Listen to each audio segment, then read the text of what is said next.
I came from a broken home, and my parents divorced when I was 3 years old, so my dad was a weekend dad at best. At a very young age, my mom started traveling and leaving my sister and I with family members who would take us in. So I really didn't have anybody to look up to. I was raised in church, and I knew God, and I accepted God at the age of 7 years old. But a real relationship, an intimate relationship with him, I didn't have. And I didn't even fathom what that was or what that could be. At the age of 10, my sister and I went to go stay with our godparents for a while. And my godsister started coming to me at night and started talking to me about love and relationships and what that meant. And I was eating it alive because I wanted to know what a relationship was. I wanted to know what real love was. And eventually that progressed to where she started touching me and saying that this is what people do when you love each other. And basically she molested me. And this went on for about 2 years. I didn't tell anybody because she made me promise not to tell anybody. I became very, very promiscuous after that. I mean, what young girl wouldn't? I wasn't sure of what was going on in my body. I developed very young, and I started to notice that boys started to notice me. And I ate up the attention because I wanted the attention from a man. And what you really have to understand is that these girls, women, because I wasn't that young when I got into the porn industry, want love, they want affection, they want attention. And it is a lot about the money, but it's also about that attention and affection. And when I was 13, I started hanging out with gang members, going to house parties, getting drunk, getting high, basically just to escape my reality. I would basically hang out with any group of guys that I thought loved me. And one of those guys who I trusted, who I thought really sincerely wanted me for me, ended up raping me and taking my virginity at the age of 13. So things just got worse for me at that point. I was still in church, but I was just like, whatever, God who, I don't care. And I didn't want to tell my family because I was threatened with retaliation. And I didn't want that to be brought on my family. Met my high school sweetheart at 15, and right away just became very sexually active. He was very broken, like I was, and so I thought, okay, surely if I show him love and affection, then he's gonna show me love and affection back. We began sleeping together, and I got pregnant at the age of 17. My mom forced us basically to get married. She said, you have to get married. This is what you're gonna do. You can't bring a baby into the world without having a marriage. And so I did. But the night before I married him, I knew that I was making a bad decision. I knew that he wasn't gonna be the father and the provider that I needed him to be for me and my kids, or our child. And sure enough, soon after we got married, he couldn't work, he didn't want to maintain a job, he was distant, he wasn't helping me with the baby. So I took matters into my own hands because I was raised to be very independent and just to deal with things on my own. And so that's what I did. And I started doing dominatrix work. I looked through the yellow pages in Chicago at the time, that's where I was from. They had pages and pages of escorts. I didn't really know what an escort was. I had an idea. I knew that it was spending time with a man for money, but I didn't know what else came along with that. Started doing that, and the woman who ran the house of these girls, the madam, was just so loving, and she was so attentive to me. I was like her prized possession because I was young, and you know, she just loved the way I look, and I sold, and I made money for her. And that was her bottom line. As long as I could bring money to her, she was gonna treat me like I was a princess. I started trying to go back to school and working regular jobs in between doing that, but it just wasn't enough. It was never enough. I fell into prostitution because dominatrix work wasn't enough. It just wasn't. It wasn't making enough money. It wasn't providing enough for me and my children. I had 2 more children with my husband at the time, and I just knew that I needed something more. So I did get away from that. And as soon as I told her that I wasn't going to do prostitution and escorting anymore, she started threatening me. And I was just like, okay, no, I just got to completely do away with this. You know, started trying to go back to church, started trying to get my life together. My husband and I were together for about 10 years before I was like, okay, enough is enough. You're just never going to be the man and the provider I need you to be. He had cheated on me numerous times. It was just a bad situation. In 2004, we divorced. And I was a single, desperate mom with 3 kids now. He didn't want to take the responsibility of taking the kids on, so I had to. I wasn't gonna, leave my kids with somebody irresponsible like that. And again, I found myself in the same situation. I'm working, I'm trying to go back to college because I love education. I want to do this legitimately, but it's not enough. And I started looking on Craigslist, and that's when Craigslist actually had an adult section. Now they don't, they have a talent section, and all their erotic gags have just moved to the talent section. But I started seeing ads for BBW models. I didn't know what that was, but I looked into it. I had always done some plus size modeling here and there to make some extra money, so I just figured it was something like that. BBW stood for Big Beautiful Woman. And as soon as I called the producer, he was interested. Oh yeah, no, that sounds great. Hey, just come over to my house. This is in Las Vegas. I live in Las Vegas now, where it's completely illegal to do any kind of adult work like that. And I went there, and I was expecting just to do some modeling. And when I walked in the door, there's another guy there on top of the producer saying, oh, well, okay, we just need you to expose a little bit more. We needed to just do this. And sooner or later, they were coercing me into saying, okay, now we need you to get on film, and we're just gonna do a test shoot. And that's what they tell a lot of the girls, is that this is just gonna be a test shoot. And if the producers like you and we like you, oh, you're gonna make millions. You're gonna be the next hottest thing, and we're gonna take care of you. We're gonna take care of your children. And for a lot of girls who have kids, that's one of the ways that they really get to you, is by saying, we're gonna make sure that your kids are never hungry, that they always have clothes, that you're just completely taken care of. So I believed that. I wanted to believe that. So I did my first porn shoot, and I just decided, okay, I'm never gonna do that again. It was $300 for an hour of just hell. And I was like, okay, this is not me, this is not who I am. I can be legitimate, I can go back to school, I can do this. I didn't have a support system, and so 8 months later, I'm still in the same situation. I'm trying to avoid being on welfare, I'm trying to go back to school, I'm trying to maintain being legitimate, and it wasn't enough. Some people had seen the first porno that I had done, because it spreads like wildfire, whether you think it does or not. And they contacted me because I put in an advertisement out to do some modeling on an adult website, where it's like a listing site. And that night I had like 20 calls, and they were just deranged. They really were. Like, I had a guy asking me if I would sleep with his 14-year-old grandson. Oh, it's crazy. People are very sick. But I was in California like 3 days later, doing another porn film, and the shoot I thought was going to be in some kind of set. I just assumed that pornography was like any other business, that you get to a job site and you do the job, they pay you, and you're done.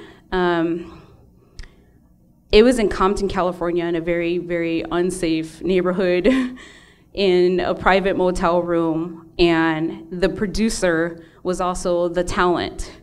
He didn't ask me anything about protection or if I had been tested or anything. I was completely naive about that aspect of the business. And he's like, okay, so I need you to have sex with me.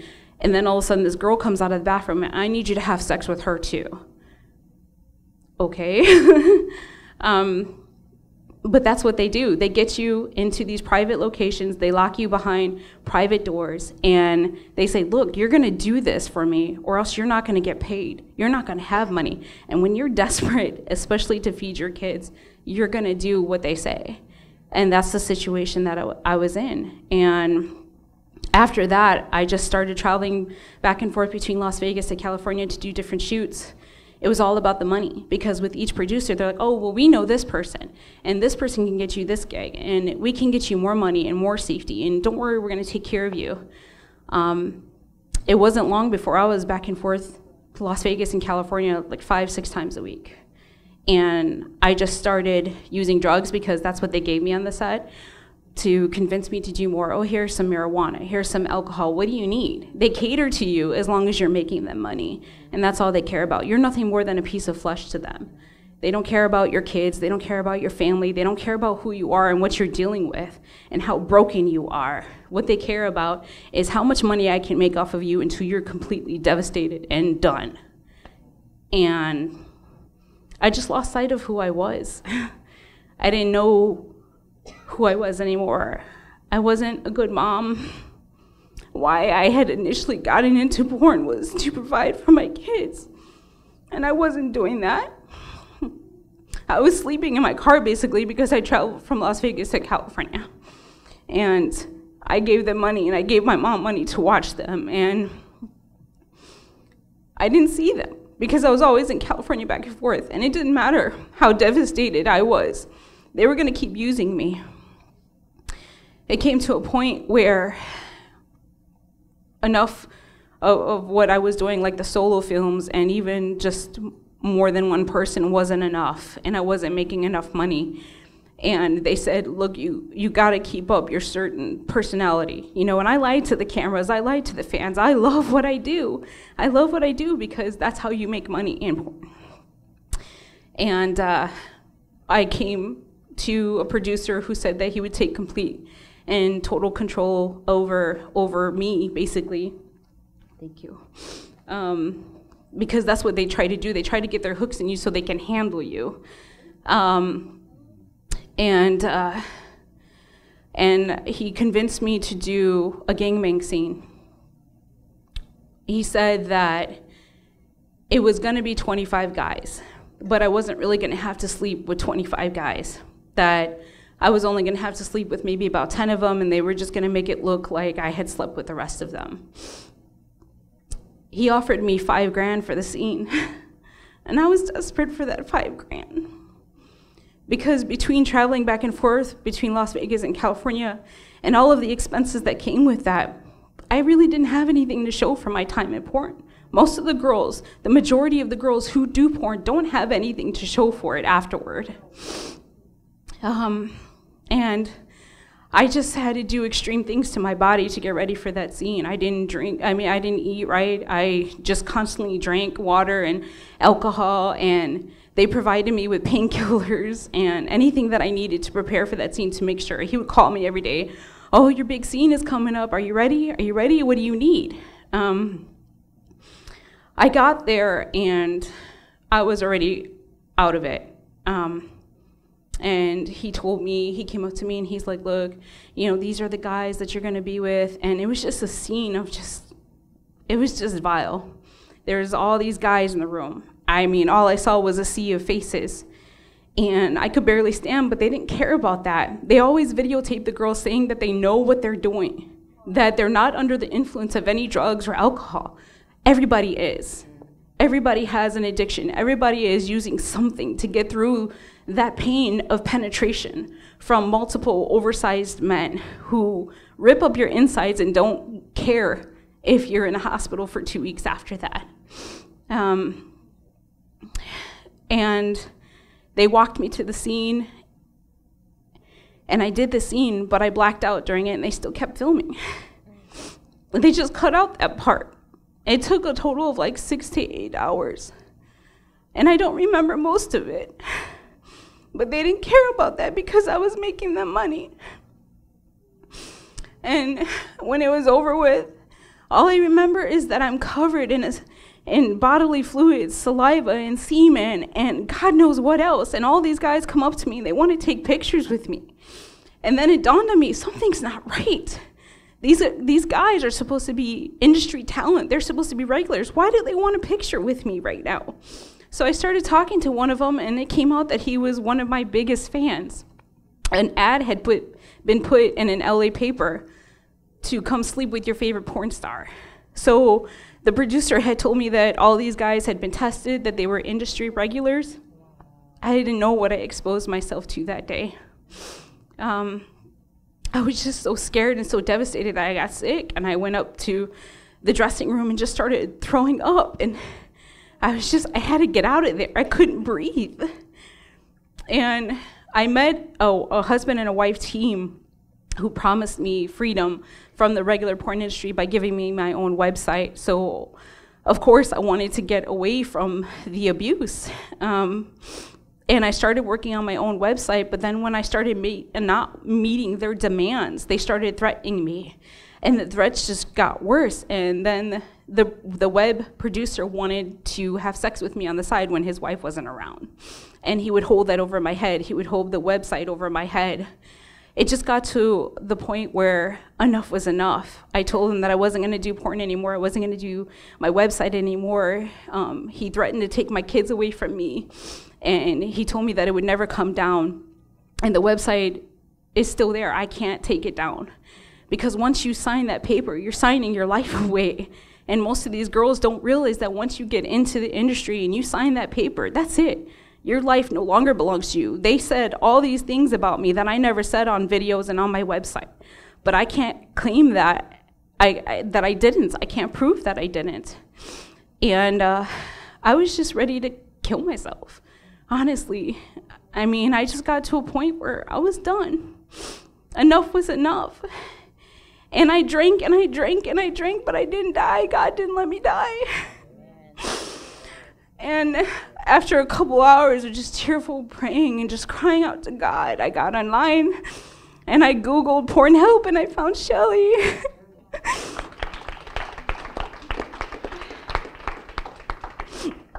And right away, she reached out to me in love and care packages for me and my kids and support. And the month after that, she's like, hey, I know you just got out of porn, but I know there's a powerful calling on your life. And so do you want to go into a porn convention with me and reach out to other people who are in the industry? And I was like, no. But I didn't hesitate because I knew what God had brought me out of. And I did have that seed, the Holy Spirit seed that was planted in me as a kid. So I knew that what the devil meant for harm, God wanted to use for good. And so I said, okay. And I went with her, and it was just amazing to reach out to these people. And everybody recognized me, and they were calling me out by my stage name. And I was like, oh, no, no, no. I'm out of the industry, and I'm into the ministry now. I like that. And it's just been an amazing ride. I got out of the industry in 2007, and I've been working with Shelley ever since to help other people. And I've just been able to hug and love on thousands and thousands of necks, girls who are much like me. And you know, what you guys need to understand is that porn is not glamorous. There's nothing glamorous about it. It destroys, it kills lives, and it kills relationships. There's nothing good about it.